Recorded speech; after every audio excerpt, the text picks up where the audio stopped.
바위를 쳤더니 거기서 물이 솟아나고 놀랍죠. 떡 5개와 물고기 2마리로 5,000명이 먹는 사람들이 먹고도 12방주기가 남았다. 얼마나 신기롭고 놀라운 말씀입니까?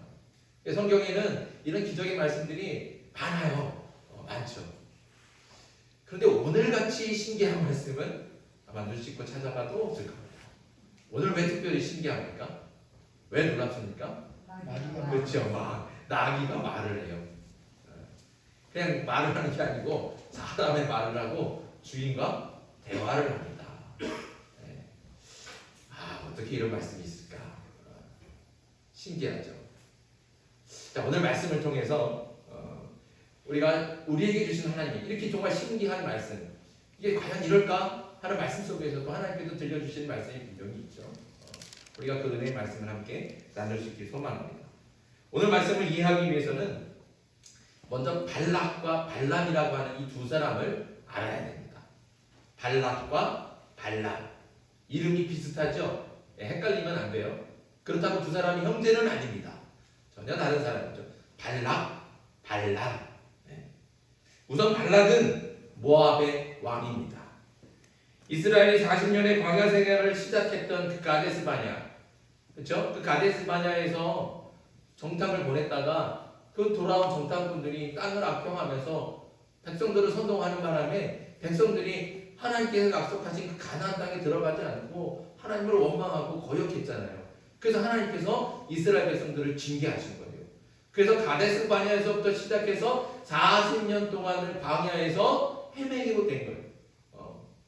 광야를 방황하게 된 거죠. 그런데 그렇게 40년의 광야 생활이 시작했던 그 가데스 바냐로 어떻게 해요? 이스라엘 백성들이 다시 돌아왔다. 우리가 몇 주 전에 같이 말씀을 나눴습니다. 그러니까 이 광야 생활을 40년의 광야 생활이 시작했던 그 가데스 바냐로 다시 돌아왔다 하는 것은 무슨 의미라고 그랬습니까? 하나님의 징계가 이제 다 끝나간다.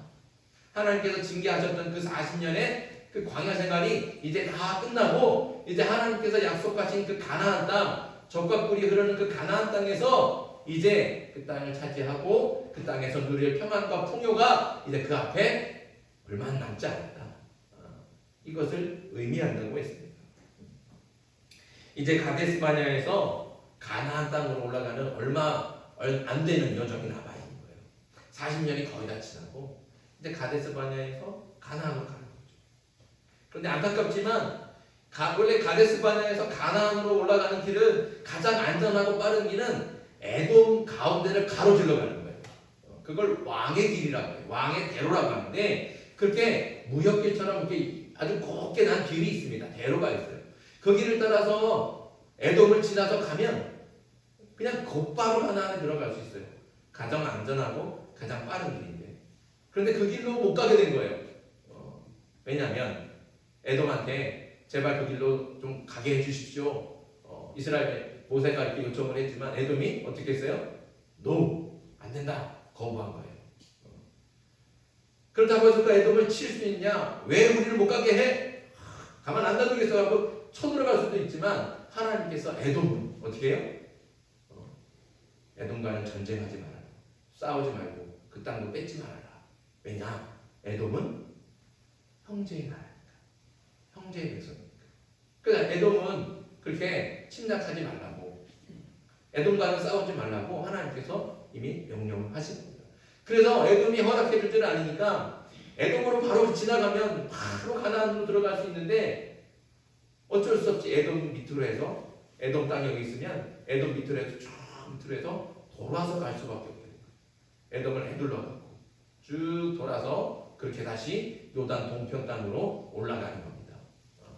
그렇게 에돔을 둘러서 가나안을 향해서 갈 때 그렇게 가나안을 향해서 가다 보니까 요단 동편에 있던 아모리 왕 시온과 바산 왕 옥, 이 나라들을 자연스럽게 만나게 된 거예요. 그리고 그 나라들이 이스라엘이 들어온다는 얘기를 듣고 미리 내려와서 이스라엘과 대결을 펼친 거예요.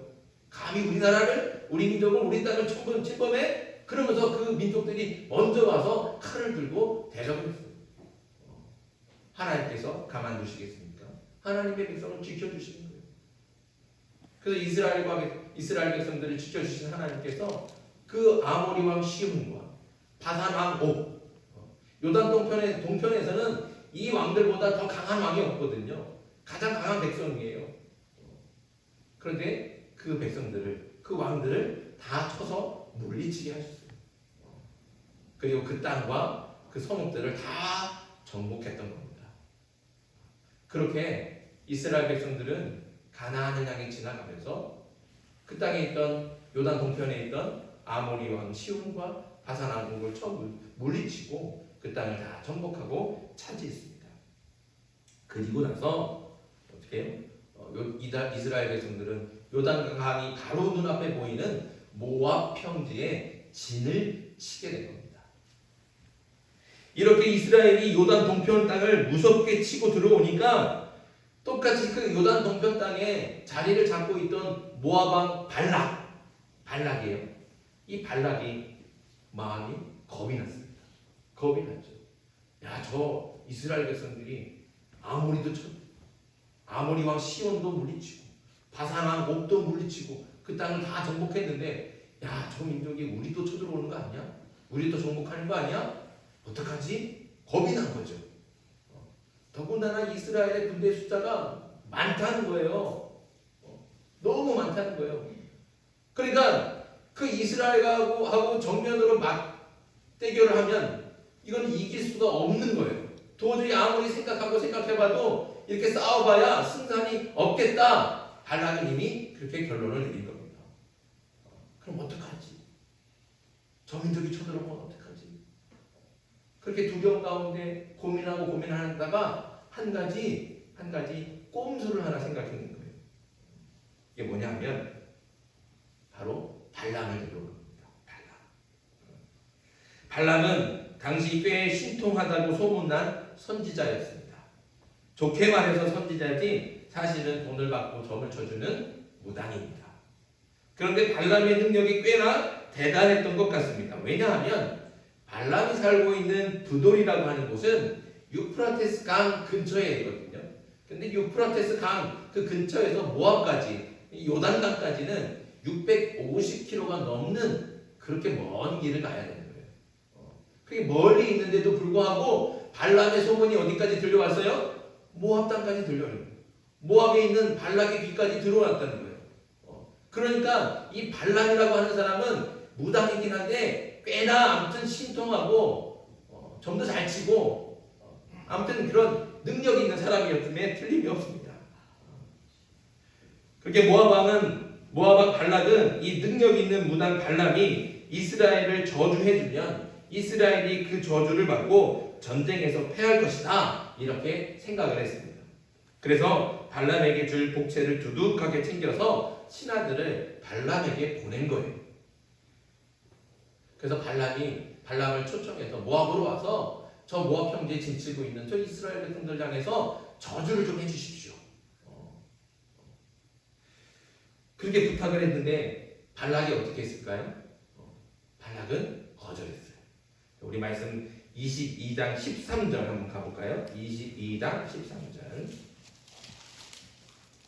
22장 13절 같이 한번 읽겠습니다. 시작. 발람이 아침에 일어나서 발락의 귀족들에게 이르되 너희는 너희의 땅으로 돌아가라. 여호와께서 내가 너희와 함께 가기를 허락하지 아니하시느니라. 아멘. 오늘 이 13절의 말씀을 읽으면서 여러분들이 오해하면 안 되는 게 있습니다. 왜냐하면 발람이 오늘 말씀해 보니까 누구의 이름을 부르고 있어요? 여호와 하나님의 이름을 불러요. 그럼 이 발람이라고 하는 사람이 이스라엘 백성들처럼 하나님을 믿는, 그 여호와 하나님을 믿는 하나님의 백성이냐? 그거는 아니에요. 발람은요, 하나님을 믿지는 않아요. 다만 어떻게 해요? 이 주변의 여러 나라들이 섬기는 신들을 다 아는 거예요. 그러니까 자기가 필요할 때마다 이 신 불러와서 점치고 저 신 불러와서 점치고 그렇게 점치는 사람이 바로 이 발람이라고 하는 거예요. 그래서 용한 사람이에요. 그런데 놀라운 것은 이런 무당에게 이스라엘의 하나님께서 말씀하셨다는 거예요. 이런 무당에게도 하나님께서 하나님의 말씀을 들려주십니다. 그래서 하나님의 뜻을 보여주시고 알려주시는 거죠. 어쨌든 발람은 하나님의 말씀을 듣고 하나님의 뜻이 무엇인지 알았습니다. 하나님의 뜻은 뭐예요? 모압으로 가지 말라는 거예요. 그러니까 하나님께서 기뻐하지 않는다는 거죠. 이스라엘을 저주하지 말라는 거예요. 그게 하나님의 뜻이고 하나님의 말씀이에요. 발람이 그걸 들었어요. 그래서 어떻게 했어요? 모압 왕 그 발락의 신하들을 돌려보내. 나는 너희들과 당신들과 같이 가지 않겠습니다. 그리고 돌려보낸 거예요. 나는 가지 않겠습니다. 확실하게 말했죠. 하지만 모압 왕 발락은 포기하지 않았습니다. 그는 이전보다 더 많은 금과 은을 싸가지고 더 높은 신하들을 많이 보낸 거예요. 그래서 마치 극빈 대접하듯이 그렇게 발락을 막 죽여 세우면서 제발 와달라고 간청을 했던 것이죠. 발락은 하나님께서 모압에 가는 것을 원하지 않고 이스라엘을 저주하는 것을 싫어한다는 것을 알면서도 발락은 결국에는 모압의 신하들이 다 싸들고 온 그 금과 은의 마음을 빼앗기고 말았습니다. 분명히 들었잖아요. 하나님의 말씀을 들었잖아요. 하나님께서 가라고 그랬습니까? 가지 말라고 그랬습니까? 가지 말라고 그랬거든요. 너는 그들과 같이 가지 말라. 이스라엘을 저주하지 말아라. 하고 확실하게 알려주셨어요. 그 발람이 그걸 알아요. 그래서 처음에는 돌려보냈다는 거죠. 그런데 두 번째 더 많은 금과 은을 싸가지고 이 사람들은 그 재물을 바라보고서 발람의 마음이 어떻게 해요? 그 재물에 빼앗겨버려요. 그래서 분명히 하나님의 뜻이 무엇인지 알고 하나님이 뭐라고 말씀하시는지도 아는데 결국 발람은 하나님께서 싫어하시는 줄 알면서도 모압으로 가기로 결정합니다. 오늘 말씀은 발람이 자신의 나귀를 타고 모압으로 출발하면서 생기는 일입니다. 발람이 나귀를 타고 막 길을 나섰는데 여호와의 사자가 나타나 그의 앞에 섰습니다. 자, 그걸 누가 봤습니까? 나귀가 본 거예요. 나귀는 여호와의 사자를 봤어요. 그런데 정작 용하다는 무당 발람은 여호와의 사자를 보지 못합니다. 발람을 죽이려고 여호와의 사자가 칼을 들고 서 있는데 정작 죽을 위기 가운데 있는 그 발람은 그걸 보지 못하는 거예요. 하지만 여호와의 사자를 본 나귀는 주인을 살리기 위해서 그 길에서 벗어나 밭을 향해 들어갑니다. 그 길을 가로막고 있으니까 나귀가 주인을 태우고서는 밭으로 들어가 버리는 거예요. 근데 발람은 여호와의 사자를 못 봤잖아요. 그러니까 갑자기 이 나귀가 왜 이래? 그래서 그냥 나귀에게 채찍질을 하면서 다시 길로 돌아오라고 막 끄집어들고 강제로 길 가운데로 데리고 들어온 거예요. 그러다 이번에는 나귀가 벽에다 자기 몸을 부딪히는 거예요. 세게 부딪히고 그러면 어떻게 돼요? 그 나귀 위에 발람이 타고 있으니까 그 다리가 나귀 몸에 이렇게 걸쳐 있잖아요. 그러니까 나귀가 몸을 이렇게 벽에 부딪히면 발람의 발이 벽에 짓이겨지는 거예요. 그러니까 발람의 발이 어떻겠습니까? 얼마나 아프겠어요? 그러니까 아프니까 발람이 나귀에서 딱 내리는 거예요. 그리고서는 또 채찍질하는 거예요. 이놈의 나귀가 오늘따라 왜 이러는 거야? 그러면서 또 채찍질하는 거예요.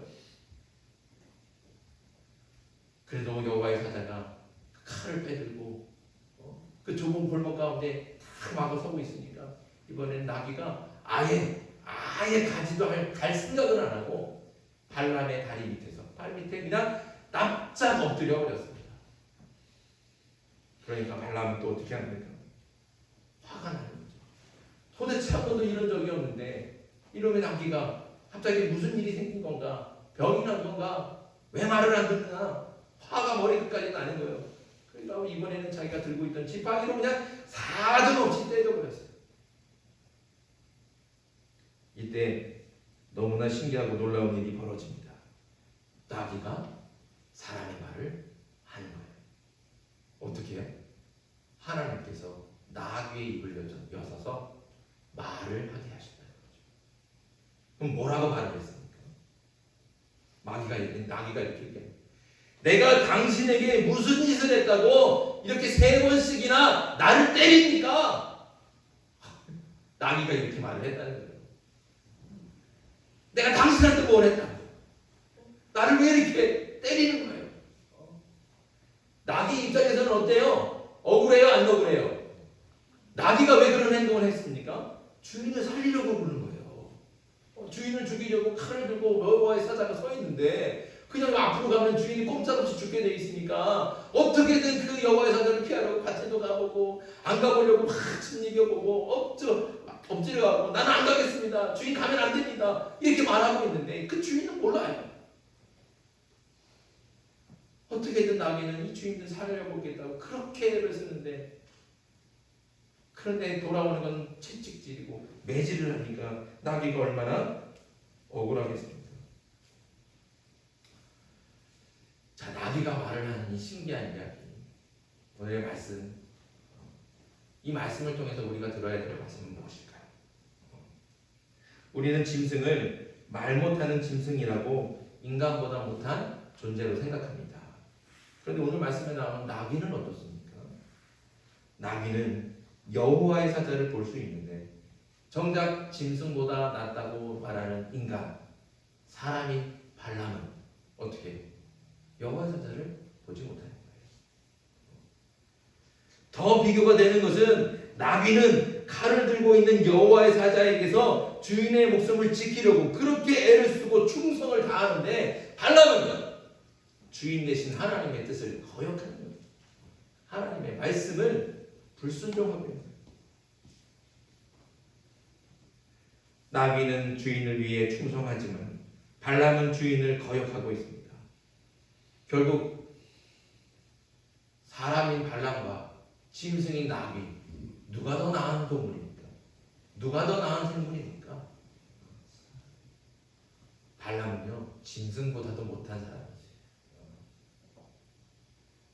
나귀도 보는 여호와의 사자를 발람은 왜 보지 못했을까요? 그건 발람이 그만큼 영적으로 무뎌졌다는 거예요. 영적으로 무뎌진 거예요. 그럼 발람은 왜 영적으로 무뎌졌을까요? 그는 나름대로 용암무당이었습니다. 용암무당이라는 것은 어쨌든 영적인 세계와 가깝다는 뜻이에요. 발람은 분명히 일반인들과는 다르게 영적인 감각이 뛰어난 사람이 틀림없습니다.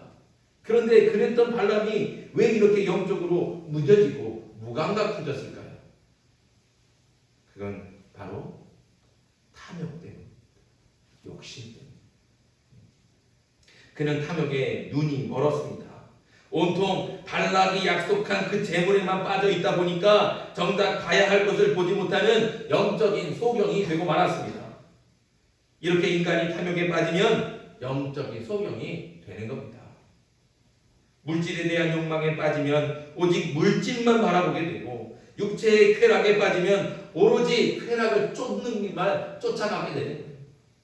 출세의 욕망에 빠지면 앞뒤 좌우를 보지 않고 오직 성공을 위해서만 달려가는 겁니다. 그러니까 보이는 게 없어요. 봐야 될 것을 봐야 되는데 보지 못하는 거예요. 오직 출세를 위하고 성공을 위하고 물질만 바라보고 육체의 쾌락만 쫓다 보니까 봐야 될 것을 보지 못하고 들어야 될 것을 듣지 못하는 겁니다. 그래서 결국엔 하나님의 뜻도 분별하지 못하게 되는 거죠. 결국 자신의 생명이 위태로운 줄도 모르고 멸망의 길을 따라가게 됩니다. 하나님께서 아담과 하와에게 뭐라고 말씀하셨습니까? 선악과를 보면서 뭐라고 말씀하셨어요? 먹으면 어떻게요? 반드시 죽는다 말씀하셨어요. 아담과 하와가 그 말씀을 들었어요. 알죠? 들었어요. 귀에 못이 박히도록 들었어요. 알아요. 그런데 그 선악과 나무를 바라보면서 어떻게 해요? 저거 포함직도 하고 뻐금직도 하구나. 그 선악과를 보면서 탐욕에 눈이 멀어버리고 귀가 막혀버리는 거예요. 하나님께서 하신 말씀을 새까맣게 잊어버리는 거예요. 하나님께서 주신 말씀을 다 들었고 기억해야 되는데 들리지도 않고 다 잊어버렸다는 거죠. 결국에는 어떻게 됩니까? 그 선악과를 먹고 죄악의 길로 사망의 길로 가지 않습니까? 또 이스라엘의 첫 번째 왕인 사울은 어떻습니까? 하나님께서 아말렉에서 숨쉬는 것을 다 진멸해라. 사울한테 그렇게 명령하셨어요. 말씀하셨어요. 사울이 그걸 들어서 안다니까요. 아, 저 아말렉에 있는 숨쉬는 것은 동물이든 사람이든 그냥 다 침멸해라. 그렇게 말씀을 드렸어요. 듣고 간 거예요. 근데 막상 가보니까 어때요? 야, 이 소들이 얼마나 살이 포동포동 쪄고 얼마나 튼실한지, 양도 그 빛깔이 하얗고 얼마나 더 아름답고 튼실한지. 당장에 그 소 보고 양 보니까 욕심이 생겨요. 욕심이 생겨요. 그러니까 하나님의 말씀을 들어서 알고 있는데도 반드시 그 숨쉬는 것은 무엇이든지 다 진멸해라. 들어서 알고 있는데도 불구하고 하나님의 말씀을 거역하는 거예요. 그리고서는 숨쉬는 그 소들, 양들을 다 살려서 데리고 오지 않습니까? 결국 하나님께서는 사울에게 주셨던 그 왕의 자리를 다윗에게 넘기셨어요. 그리고 사울은 전쟁터에서 비참하게 죽고 말았습니다. 탐욕이요, 이렇게 무서운 거예요. 우리에게 욕심이라는 것이 이렇게 무서운 겁니다. 작은 것, 이 정도는 괜찮겠지, 그런 것이 없어요. 그 작은 것이 처음에는 손톱 많겠지만 그걸 그냥 이건 괜찮겠지 하고 용인하면 그 손톱만 했던 욕심이 손바닥만해지고 손바닥만해진 욕심이 대문짝만해지는 거예요. 그 나를 다 어떻게 해요? 욕심으로 가득 채우게 되는 거예요. 그렇게 탐욕에 빠지면 영적인 소경이 되어서 하나님께서 약속하신 모든 축복과 영광은 오히려 쓰레기처럼 버려버리고 자신이 멸망의 길을 가는 줄도 모른 채 그렇게 사망과 멸망의 길을 가게 되는 겁니다. 그러니 방심하지 마십시오. 방심하지. 탐욕에 빠지지 않도록 스스로 절제하며 항상 하나님께서 주신 은혜를 기억해야 됩니다. 모든 것이 다 하나님의 은혜임을 고백하면서 무엇이든지 어떻게 해요? 만족하는 거예요. 그리고 감사하는 거죠. 이것이 되지 않으면 탐욕이 슬그머니 우리에게 들어오게 됩니다. 내게 주신 모든 것이 은혜입니다. 하나님 감사합니다. 그러니까 뭐든지 다 이렇게 고백을 해야 되는데, 근데 그 고백이 없어지고 은혜를 느끼지 못하고 감사를 고백하지 못하면 그 자리에, 그 감사가 있어야 할 자리에 욕심이 들어오고 탐욕이 들어온다는 거예요. 그래서 나를 온통 다 그 탐욕이 사로잡아 버리면 봐야 될 것을 보지 못하는 영적인 소욕을 만들고 들어야 될 것을 듣지 못하게 하는 그런 정말로 안타까운 상황에까지 우리를 몰아가게 되는 겁니다. 그러니 탐욕을 버리고 은혜를 기억하면서 항상 감사로 채울 수 있는 저와 여러분들에게 소망합니다. 그렇게 해서 영적으로 깨어 있어야 됩니다. 이렇게 영적으로 깨어 있어서 하나님께서 들려주시는 세미한 음성도 놓치지 않고 잘 들을 수 있는 저와 여러분들에게 간절히 소망합니다. 또 영적으로 민감해져서 사단의 거짓과 유혹에 속지 않고 하나님의 뜻을 잘 분별해서 오직 하나님의 뜻, 항상 하나님의 말씀, 그 말씀만을 따르고 순종하며 하나님께서 원하시는 하나님의 뜻을 이룰 수 있는 저와 여러분들이 되길 간절히 바랍니다. 다시 말씀드립니다. 다시 강조. 영적으로 깨어있어요. 영적으로 깨어있으려면 어떻게 해야 된다고요? 탐욕이 들어오면 안 됩니다. 탐욕이 들어오지 못하게 하려면 항상 은혜를 고백하는 거예요. 이것도 은혜고 저것도 은혜고 주신 모든 것이 다 하나님의 은혜인 거예요. 그 은혜를 고백하면서 감사하는 거예요. 하나님 이래도 감사합니다. 바람 불어도 감사합니다. 비가 와도 감사하고 다 감사한 거예요. 그러면 탐욕이 들어올 자리입니다.